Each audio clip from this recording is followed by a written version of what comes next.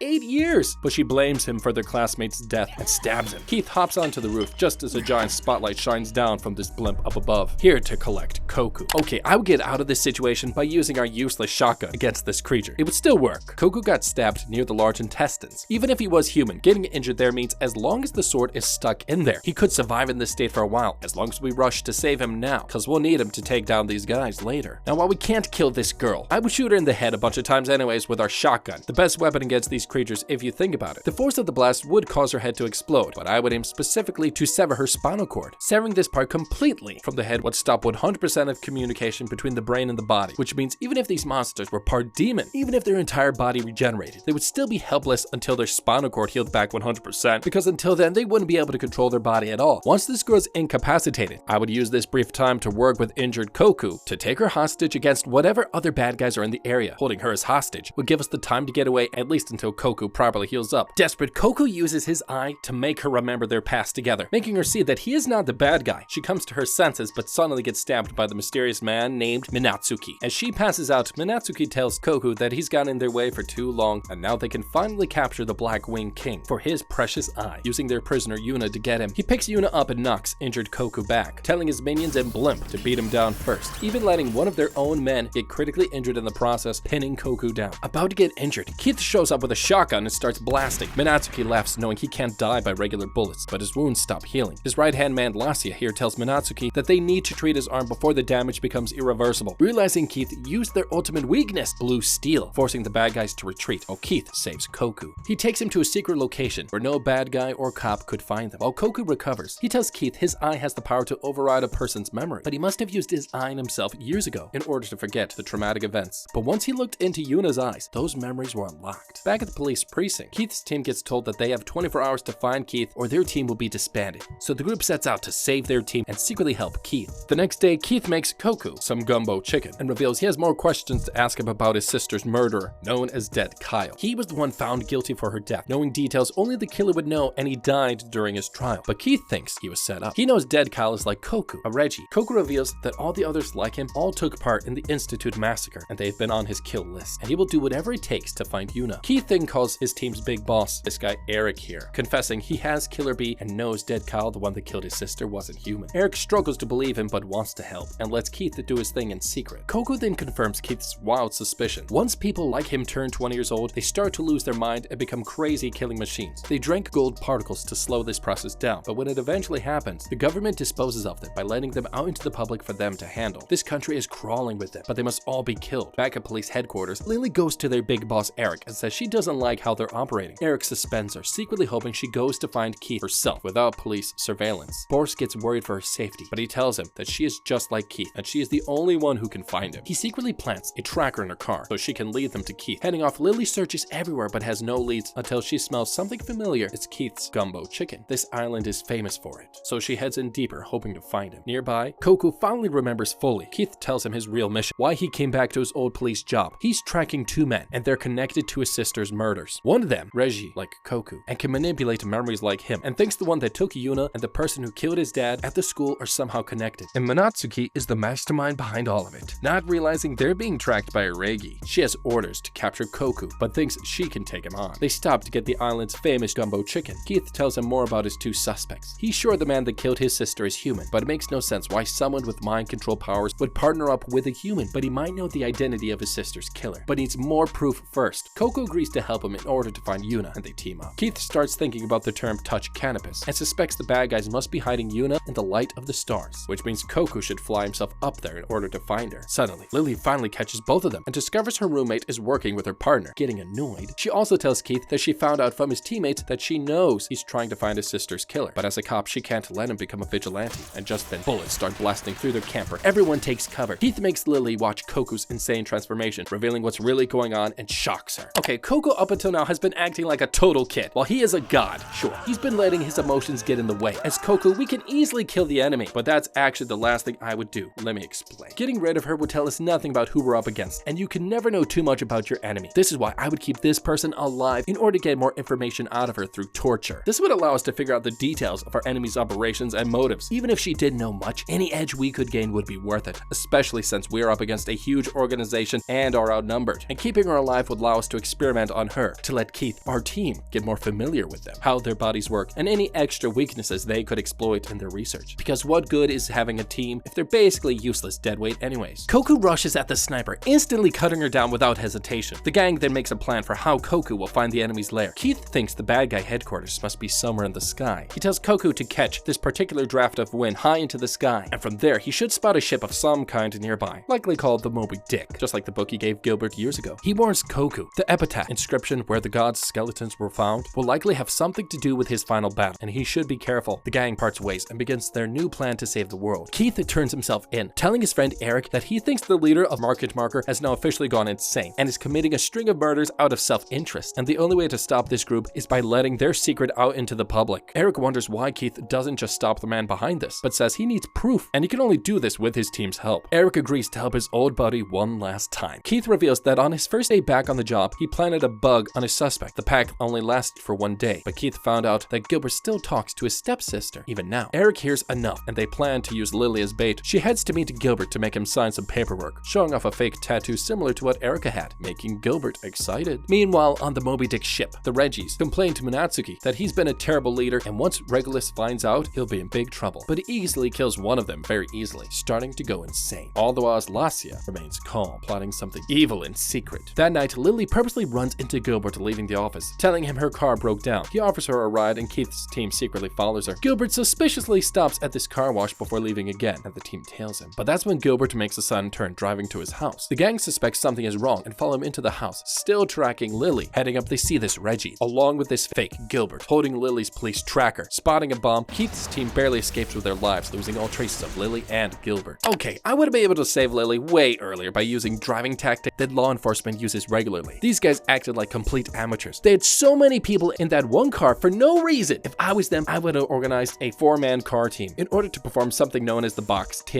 That is when 2 cars drive on a parallel course to your target, either driving in the same direction or one of the 2 blocks over on the right, and the same on the left path. Car 3 would drive in front of the target, and our car 4 would travel behind the target, all from a safe distance. In this formation, if the target vehicle turned, the box could turn with it. The cars following and ahead would turn and become new sides of the box, while the cars that used to be the sides would become the follower and pacing car. This system would have allowed us to work in a crowded urban environment. This would have been way safer, especially since Lily was our partner, and simply having more people in separate cars would have given one of them a chance to stay behind and check out that car wash that Gilbert stopped at, because it was obvious and not random, and it's incredibly stupid to not check it at all. Outside, Keith thinks Gilbert switched places with one of his people, has sneaked out with Lily at the car wash, and has been using a Reggie to sneak out and commit murders all these years. Eric wants to alert emergency services about Lily, but Keith thinks Gilbert has his hands everywhere, and they should finish this mission themselves. Meanwhile, Lily wakes up in a secret lab full of bodies. Gilbert arrives, rubbing her fake Erica tattoo off. He knows that Keith is onto him, and he gets ready to finally outsmart his friend once and for all. Back at Keith's crew, he finally realizes through some crazy clue collecting that totally makes sense, Gilbert's lab is underneath the police headquarters, proving that the best spot is usually right under everyone's noses. Heading to this lab, discovering this secret door, they find his evil lab and spot hundreds of frozen corpses, including his father, the man who once ran the Reggie facility that Keith's dad worked at. Keith wonders how Gilbert kills while staying so calm, and thinks something still does make sense. That's when he gets called by Gilbert, telling him to come find him. Busting down the door, they find Lily completely fine and go to help her. Keith spots a pill in her mouth. On the run, Gilbert calls Minatsuki and tells him to help pick him up, but Minatsuki tells him he's a little busy right now, pissing Gilbert off while he watches the fake Minatsuki slowly lose his mind, not realizing what's going on with him. Meanwhile, Gilbert starts to have a meltdown and can't cope with the stress. He starts talking to Erica, and he tells her he wants to be free, suddenly switching personalities instantly. He's now more calm and composed. He gets back in the car, and he gets ready to destroy Keith once and for all, and not let his other personality stop him. Meanwhile, up in the Moby Dick, they get alerted that Koku has found them and is on the way. He takes a look at fake Minatsuki and uses him as a distraction while he escapes the area with Yuna as her hair changes color, cause reasons not important. Koku finally reaches and meets the fake Minatsuki, seeing that he's becoming unstable like others before him. Delusional, he tells Koku that he will become the next Blackwing King, but Koku easily defeats him, asking where Yuna is, but that's when the fake Minatsuki says he doesn't know who Yuna is, or who even he is. He realizes that his mind is starting to split apart, and this causes him to remember his past, realizing that Lassia is actually the real Minatsuki, and was secretly using him this whole time, overriding his memories with the other magical eye that Koku has. Fake Minatsuki finally realizes he's not royalty, but just another useless Reggie, causing his mind to break, and eventually Koku puts him out of his misery, figuring out this guy isn't the leader. Meanwhile, the real Minatsuki takes Yuna down to where it all began, the mountain where the god's skeletons were found, and he waits there for Koku to come meet him there. Elsewhere, Gilbert calls Keith and tells him to meet him at the facility where it all began. Keith finds out that Gilbert tricked the real Minatsuki when he was a kid, and made Minatsuki believe that if he killed Koku, he would become the next Blackwing King. The real Minatsuki was special because he could use Koku's right eye without any problems, but if the government knew about him, they would stop Gilbert's experiment, and in order to prevent this from happening, he covered up Minatsuki's existence by killing everyone there to hide the real truth, including his and Keith's father, using him to continue his killing spree, and use his eye to brainwash Regis to cover up his crimes, and also Market Maker to tidy up any extra crumbs they left behind. Keith pieces together the clues and realizes Gilbert has DID personality disorder, and kills people with a new, colder personality, switching back to his old one to protect him from feeling guilty. And this is how Keith hasn't found him out all these years. Gilbert reveals that he killed Erica because she didn't love him enough, and always wanted to outsmart his best friend, and this was his ultimate plan. Keith tries to arrest, but Gilbert warns him he will never stop killing. And suddenly Lily and her team reach the Institute, following Keith's tracker. She runs up the stairs and the two men hear her. Gilbert forces Keith's hand, making him kill him before he kills all of his friends, doing exactly what Gilbert wanted, and living on inside of his memories forever. Meanwhile, Koku reaches the mountain of the god skeletons. Seeing Yuna tied up, Minatsuki tells Koku that Gilbert kept him isolated as a kid and was created only to be used for spare parts for Koku, and this is why Minatsuki hates him and wants to be the new Black Wing King. Koku tries to attack him, but finds out that this mountain stops all Reggies from healing. Minatsuki easily beats him up and stabs Yuna again. This unleashes pure rage in Koku, giving him the last minute energy, and he charges at Minatsuki, getting his sword arm cut off. Thinking he's now disarmed, Minatsuki charges at him, but Koku retreats, taking out a new sword leg. He secretly collected from someone who tried to kill him at the beginning, hint hint. Outsmarting Minatsuki, he finally defeats him and saves the world. A year later, news about the military and the government involvement shocks everyone around the world, but it eventually dies down because, you know, short global attention spans, TikTok and crap. Keith decides to stay on this police job, happily making friends with Lily, while Koku and Yuna also go back to chilling, finally united forever. So guys, what do you think? Did you like the video or didn't you like the video? Let us know what you think about it. Don't forget to like, subscribe, and leave a comment down below. And as always, don't forget to check out our How to Be playlist.